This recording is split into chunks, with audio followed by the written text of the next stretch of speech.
Mm.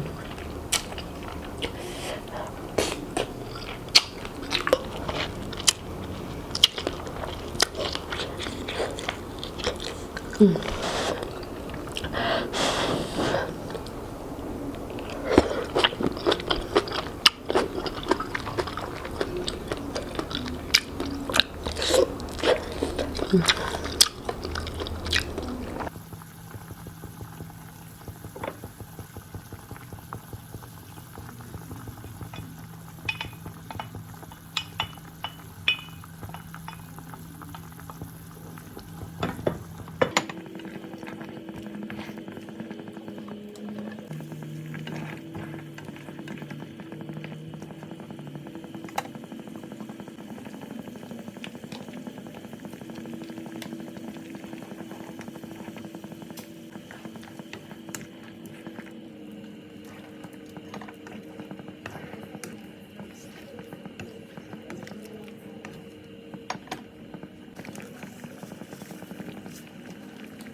Hello and welcome back guys. So ang menu natin ngayon, meron tayong Korean food guys. Meron tayong beef soup, Korean spicy dito. Tapos meron tayong, ano ba to? Tempura. So nag-fry ako ng tempura at gumawa ako ng sarili kong kimchi. Ito guys. So, start na tayo guys. Actually, lunch ko to pero gabi na dito. Halos gabi na, 6 o'clock na siya. Nalate ako kasi ang tagal ko nagpalambot ng beef.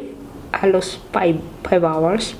So, yung drink ko guys, kita nyo ba? Yung full. Naubusan kasi ako ng glass. Kasi yung baso ko, niligpit ko na lahat. So, ito na lang natira sa akin kasi ipamigay ko to.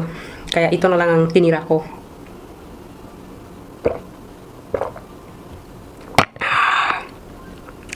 Sarap. So, ito yung food natin guys. Kaluluto lang ng tingnan nyo guys. Super init pa to.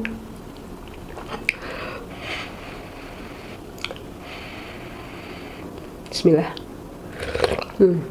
Sarap. Kasi pag sa Korean restaurant ako, lagi ko itong in-order.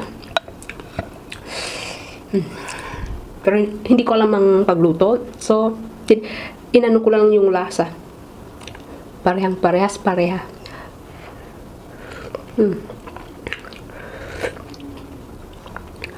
Sarap guys. Lalong-lalo na sa kanin.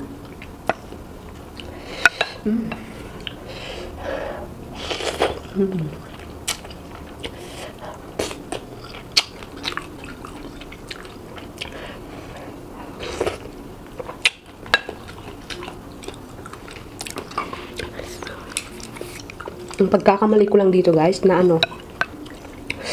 naparami ko yung chili.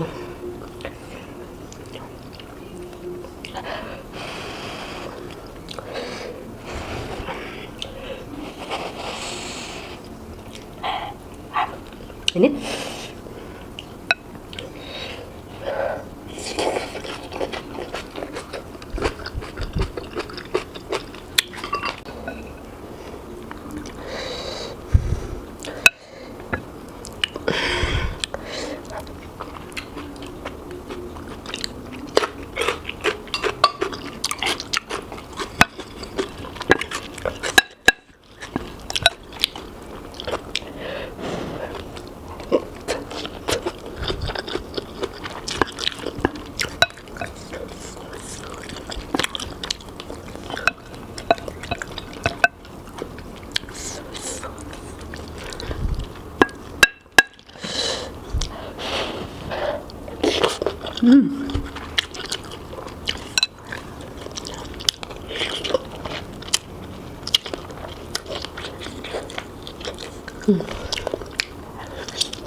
Sobrang sarap, guys.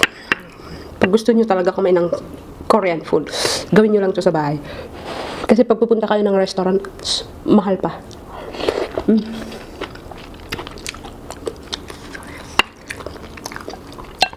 Gastos pa kayo, guys.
Ayaw kumain ng taba.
Kaya yun ang nangyari, guys. So I think that it's all today, and thank you for watching. See you in the next video. Bye!